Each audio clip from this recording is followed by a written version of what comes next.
Well, last night was the part one of the first Democratic debate, and I have to say it went surprisingly well. As someone who is not a Democrat, I was planning on watching this debate and being thoroughly put off by all of the parade of Democrats in this debate who are not doing well in the polls, who are going to try and outflank each other to the left. I thought it was just going to be a whole cringe show of people going, no, no, no, no, no, you may be a socialist, but I'm a communist. And they'd say, whoa, whoa, whoa, you may be a communist, but you know what? I'm the real communist because I'm a Trotskyite. And that actually didn't happen. There seemed to be quite a few people up there, people who were not doing that well in the polls, who did not have strict pre-programmed political messages. They seemed to have actually thought things out. You had quite a few people up there, like I would say Tim Ryan, John Delaney, Tulsi Gabbard, and even Bill de Blasio, who seemed somewhat well thought out and actually people who believed in what they were saying. The only real, obviously disingenuous politicians who are just after, power and money up there were really Beto O'Rourke and Cory Booker. Those two were blatantly disingenuous. You could tell that they weren't that well thought out in what they believed. Booker certainly seemed a lot smarter than O'Rourke. O'Rourke was just up there. He was a complete tool. He really looked like he didn't want to be there. He kind of looked like he was on Quaaludes. He kept looking down into the camera, which isn't good because it casts a shadow on your eyes. And in movies, they have, like people do that when they're playing demons because it's supposed to make you look evil. And Beto kept doing that every time the camera was put on him. He'd look down, and not a smart move, considering that his whole shtick is that he's the slick politician, because he certainly doesn't have the brains there. Every time he would be asked a very simple, direct question, he would genuflect and go off on some, virtue signaling tangent about how, well, we just need people, we just need a world that works for everybody, and we need folks not to feel left out in America, and blah, blah, blah. And Cory Booker did, I would say, better than I would have expected, because he didn't have any major gaffes. He did keep himself in the debate. He did stay relevant, but he's not an appealing person, which, that's kind of the main problem. See, I examine a lot of these debates based on the ideas that people exchange. That's not how your average person is going to do it, because they don't care about every issue. Normally, voters have one or two issues that they care about. As long as their candidate is on the correct side of those, couple issues, well, then they're going to vote for him. But what really is important in a primary is, likability, because people are going to go with whoever they can identify the most with. And I would say that Cory Booker, he also has the problem of his eyes going different directions, which is not something he can fix, and it's not something that I would blame him for or not vote for him for, but it is something that people are going to judge him for, because he does look weird when he looks into the camera. One eye's looking at the camera, and the other eye's looking off in the other direction. That's a problem.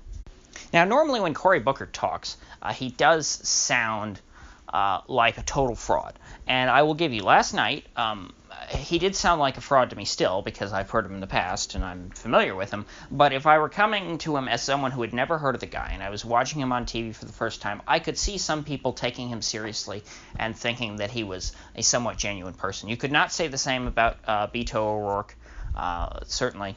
So on to Klobuchar and Warren. Warren was, I would say, herself. Which is not necessarily a bad thing. She thankfully was able to get through the debate without anybody bringing up, the DNA tests, which was the worst gaffe of her career. I don't think she'll ever come back from that. If she ever were to become the nominee, Trump would bring it up every day and it would really get under her skin. He would be able to abuse her very well on that and destroy her politically. But last night, I think she did a good job representing her views.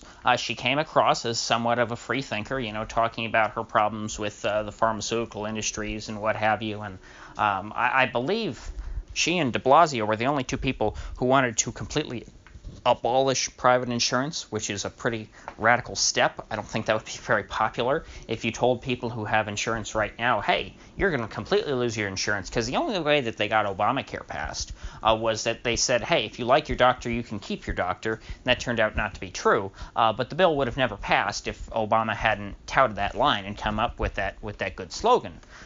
Now, Warren and de Blasio are coming right out here and saying, nope, you're not going to get to keep your doctor. We're going to nationalize the healthcare system. I guess it's not going to be like Britain. I suppose it's just single payer. It's not a nationalized healthcare industry. This, of course, is the Bernie Sanders proposal, which again it's not as bad as what they have in the UK, but it would be like what they have in Canada. Actually, it would be worse than what they have in Canada, because in Canada at least you can get supplementary private coverage. I believe that Sanders, Warren, and de Blasio, and whoever else has signed on to Sanders' plan, completely oppose any private insurance, supplementary or not. It's not like, because I believe Australia is also this way too. In Australia, there is a universal basic health care plan that the government will pay for. Like, hey, if you get cancer, the government will, you'll go in and the government system will pay for you. But for lots of other stuff, you have to pay for supplementary insurance, which a lot of people do. I believe, I can't remember what statistic, but it was one of the two countries, either Canada or Australia, maybe both, where the vast majority of the populace does carry supplementary private insurance over, the basic universal health care that is provided by the government. Now, needless to say, if you put the entire population of the United States on the rolls of Medicare or Medicaid, the country would not be able to survive financially. The rich don't make enough every year for you to be able to tax that away from them. In fact, what the rich makes every year really comes from the Fed, and I guess you could just use the Fed to directly monetize the debt. But if you're doing that, because that's kind of what you're doing in an indirect way, because the Fed prints money, it goes to rich people, and then Elizabeth Warren and Bernie Sanders and all these people are saying, well, we'll just tax that money back away from the rich and give it to the government. So it's a roundabout way of monetizing the debt. And if you pay for your universal health care with debt monetization, i.e. printing money to pay for the health care, that's not going to end well. That's how you get countries like Zimbabwe and the Weimar Republic and Venezuela. It's because the government makes these big promises that they can't fulfill, and so they turn to the printing press. And again, the U.S. can print a lot of money since it's the world reserve currency, but if you're printing that much, you're really pushing your luck, and you're probably going to you're definitely going to torpedo your currency at that point. And so personally, as someone who opposes all these plans, I'm not too worried about them actually being implemented, because they wouldn't last long. If they try to do this, it's not like in Canada or Australia where they can actually pay for it, and they do pay for it every year, and it works out. Here, I don't think that'd be at all possible. And besides, this government's already in too much financial trouble anyway, as it is. It's a sinking ship. So I guess I would almost applaud these people for making the government go bankrupt faster so we can get out of this rut. The $22 trillion in debt, most economists acknowledge, is never going away. It's never going to be paid down at all. We're just going to keep accumulating more debt and having to pay the interest on it, to service the debt every month. However, as the debt grows, you have to service more and more of that debt every year, and it's becoming a bigger portion of the annual budget. To the point to where, at this point even, if interest rates went up just a little bit, like let's say interest rates were at 8% or something on the 10-year bond, the government would collapse. The U.S. government could not survive with interest rates any higher than really the zero lower bound at this point, because that's what the government's used to. When the Fed had interest rates at zero for a decade, the Obama and now Trump administration blew up this massive debt. And any one of these Democrats are going to inherit it, and of course they don't care about the debt, but the debt's going to care about them. So on to Tim Ryan and John Delaney. They were kind of interesting characters. I had never seen anything from them. For the most part, I had heard of Tim Ryan. I didn't know who John Delaney was. But Tim Ryan makes a good point.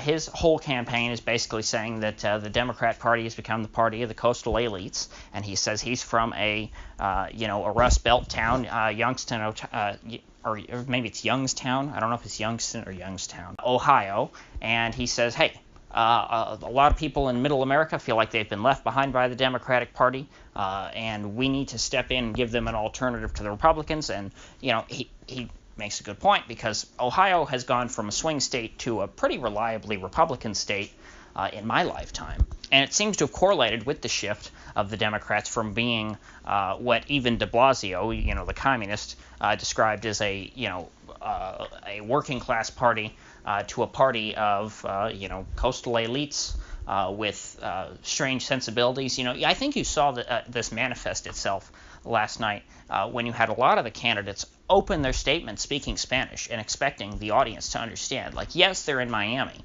but most of the folks at home, most of the Democrats at home, are not exactly bilingual people. I mean, if you have non-immigrant folks who speak Spanish in this country, it's going to be more, upper crust white folk who have the luxury to learn two languages growing up. Other than that, your bilingual people are either immigrants or the children of immigrants themselves. And so they probably put off in trying to signal to the coastal elites who like who like the idea of a multicultural society. They probably turned off a lot more of middle America who doesn't speak Spanish, who may be inclined to vote Democrat than they may realize. And that's the sort of stuff that Tim Ryan's talking about, and he makes good points on it domestically. Now, oddly, on the foreign policy front, he was an absolute disaster. He sounds like a total warmonger. Somebody asked him, I believe it was Samantha Guthrie, asked him what he thought about perhaps withdrawing from Afghanistan after, 20 years. Now, Tim Ryan felt that, oh no, the U.S. absolutely cannot withdraw from Afghanistan. The U.S. must remain engaged in the region. Engaged in the region is one of these Beltway talking point, slippery slogans, which is a nice way of saying that American soldiers have to keep dying, and we have to keep bombing and killing people in the Middle East to no end forever. Because if the U.S. isn't killing people in the Middle East, who will? Because there's such a shortage of people who are willing to commit mass murder in the Middle East. And so at that point, Tulsi Gabbard, who had been very quiet throughout the whole debate, she'd been asked a couple questions, she'd answered them, she didn't jump in at any other point, but at this point she felt like she had to jump in. And she, of course, is a veteran of the Iraq War, yet another one of the U.S.'s wars in the Middle East that really didn't go anywhere. And so she jumped in at this point and said to Ryan, because the question was prefaced by, hey, there were 2 soldiers just killed in Afghanistan, what do you tell their families? And Tim Ryan then went into his we have to remain engaged in the world, blah, blah, blah, blah, blah, talking points. And Tulsi came in and said, it's nuts to tell that to the families of those folks, because those boys basically died for nothing. They shouldn't have died. They shouldn't have been there to begin with. And you got to bring everyone else who's still alive home before we lose more people. Which the crowd that was present at the debate seemed to like that. She got a lot of cheers for that, which is understandable, because that's just kind of the common sense thing that, hey, you have no mission. If there's no mission, what are they doing there?